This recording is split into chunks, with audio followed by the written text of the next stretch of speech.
Oke, bismillahirrahmanirrahim. Assalamualaikum warahmatullahi wabarakatuh. Kita lanjut ke video yang ketiga ya. Jadi, setelah kalian mempelajari materinya dan membuat LKPD-nya, tentu ada sedikit pertanyaan lagi terkait LKPD. Kira-kira apa sih yang harus kita kerjakan dari LKPD ini? Nah, pada intinya, yang harus kalian kerjakan adalah dua hal. Yang pertama, membuat teks deskripsi, ya, KPD nih. Nah, yang pertama, kalian membuat teks deskripsi berdasarkan satu peristiwa. Nah, peristiwanya tadi sudah ada di sini ya. Silahkan kalian pilih, atau kalau kalian punya ide tersendiri, silahkan. Yang penting itu adalah peristiwa sejarah yang melibatkan manusia, ruang, dan juga waktu. Lalu, setelah kalian memilih objek peristiwa sejarah yang akan kalian tulis, teks deskripsinya, kalian analisa peristiwa tersebut menggunakan dua pendekatan, sinkronis dan diakronis. Dan di sini saya sudah buat ya tabelnya ya.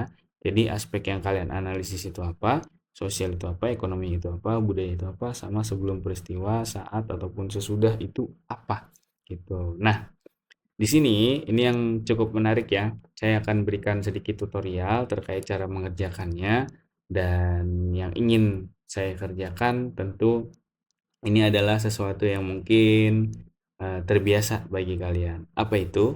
Ya. Jadi kita akan menggunakan namanya AI dalam membantu kalian mengerjakan LKPD ini. Dan lagi-lagi saya tekankan ya, seperti di kelas saya tekankan juga bahwa AI itu silahkan kalian gunakan, tapi kalian gunakan tolong ketika mengerjakan tugas, ketika mengerjakan PR, dan juga mungkin ketika ya ada hal-hal yang di luar dari ulangan. Nah, tapi ketika kalian sudah ikut ke dalam ulangan, maka saya akan ya dalam pelajaran saya ya khususnya ya, saya akan mengharamkan AI digunakan dalam ulangan. Nah, jadi saya mendukung kalian untuk menggunakannya sebagai alat untuk mengembangkan pemikiran kalian, tapi saya eh, melarang kalian menggunakan AI dalam aspek yang dalam tanda kutip ya, jawabannya langsung kalian copy dan kalian paste di lembar jawaban kalian. Ya, lagi-lagi oleh sebab itu saya mengizinkan menggunakan AI tapi dalam kondisi tugas ataupun PR, tapi kalau untuk ulangan saya tidak membolehkannya. Seperti itu ya. Semoga saya jelas untuk kalian. Dan gimana sih cara mengerjakannya? Oke, jadi kita di sini lagi-lagi saya akan menggunakan dua AI di sini ya. Yang pertama adalah ChatGPT dan yang kedua adalah Gemini dari Google. Nah, jadi di AI ini gunakan sebagai alat untuk mengembangkan pemikiran kalian dan untuk mengembangkan ide dari kalian. Contoh di sini misal saya akan membuat eh, prompt seperti ini ya. Tolong buatkan atau buatkan di awalnya juga nggak apa-apa. Tolong buatkan teks deskripsi ya yang terdiri dari dua paragraf mengenai peristiwa sejarah. Misal peristiwa yang kalian pilih adalah kebangkitan nasional. Kebangkitan nasional. Nah, di Indonesia ya. Lalu jangan lupa kalian juga harus memasukkan unsur cara berpikir diakronis dan sinkronis. Buatkan teks deskripsi tersebut dalam bentuk dalam bentuk cara berpikir sinkronis dan diakronis. Nah, oke, kalian tekan saja. Ini cara pertama ya. Jadi kalian bisa langsung masukkan keduanya. Ya, di sini kita copy dulu semuanya, ctrl A, ctrl C. Oke, nanti biarkan dia mengerjakan. Di sini ada ya kebangkitan nasional Indonesia. Seterusnya, seterusnya, seterusnya. Ini yang sinkronis, ini yang diakronis. Jadi ada dua paragraf. Nah, di sini yang ingin saya tekankan adalah perbedaannya ya. Jadi dalam sinkronis itu apa nih, suasana kehidupan rakyat, kemudian muncul secara politik tokoh terpelajar yang memperjuangkan kemajuan dan organisasi seperti syarikat. Nah, ini ya. Jadi yang dibahas di sini oleh ChatGPT ini adalah aspek secara sosial, perubahan besar yang terjadi secara pendidikan dan organisasi dan yang lain-lain. Jadi aspek-aspek itu yang masuk. Nah, lalu secara diakronis di sini berkaitan dengan angka 1908 muncul, kemudian 1911, kemudian 1912, 1920 dan seterusnya. Jadi berkaitan dengan tahun. Oke, itu untuk ChatGPT. Kalau Gemini gimana? Kita coba ya, ChatGPT. Kita coba. Nah, oke, cara berpikir sinkronis. Nah, ini ya lapisan masyarakat. Lagi-lagi ya, sini kalian bisa lihat polanya.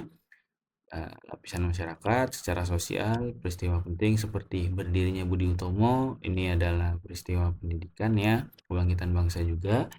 Ya, kemudian munculnya kondisi sosial politik, praktek kolonial yang menindas diskriminasi dan eksploitasi ekonomi, munculnya berbagai organisasi dan seterusnya.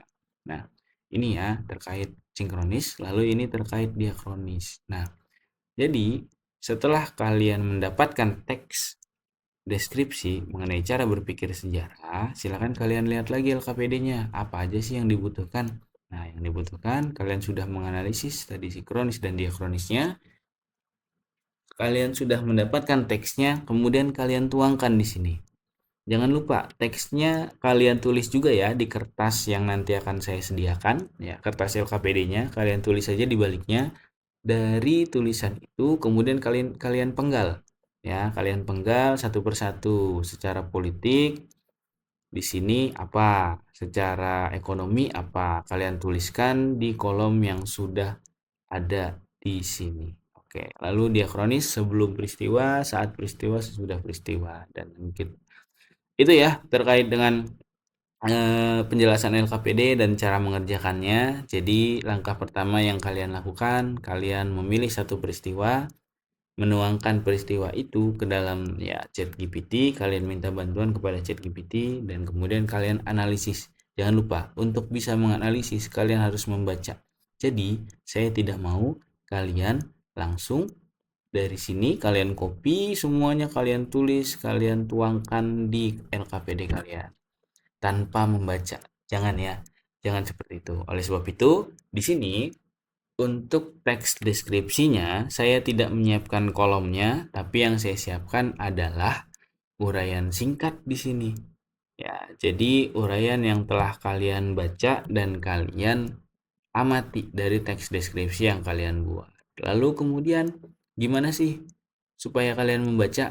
Makanya saya tidak menyiapkan kolom. Jadi kalian menulis sendiri teks deskripsinya, kalian pilih, kalian tulis di LKPD, kemudian kalian penggal dan masukkan ke dalam LKPD ini.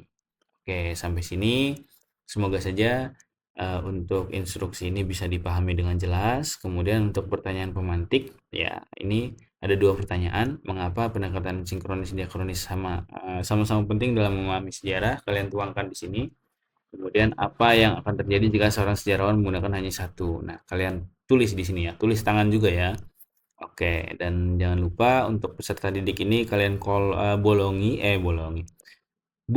bulati ya, bulatkan ya. Kalian dari kelas berapa? Kemudian di sini tanda tangan kalian. Kalau ada 4 peserta berarti ada 4 tanda tangan, kalau ada 3 berarti 3 tanda tangan. Itu terkait LKPD. Semoga bisa membantu dalam mengerjakan dan lagi-lagi dukung channel saya ya untuk subscribe dan juga like video yang saya berikan. Semoga bisa bermanfaat untuk kalian semua. Nun komal kolami wa turun pastabikul khairat. Assalamualaikum warahmatullahi wabarakatuh. Kita ketemu lagi nanti di pertemuan berikutnya. Terima kasih semuanya.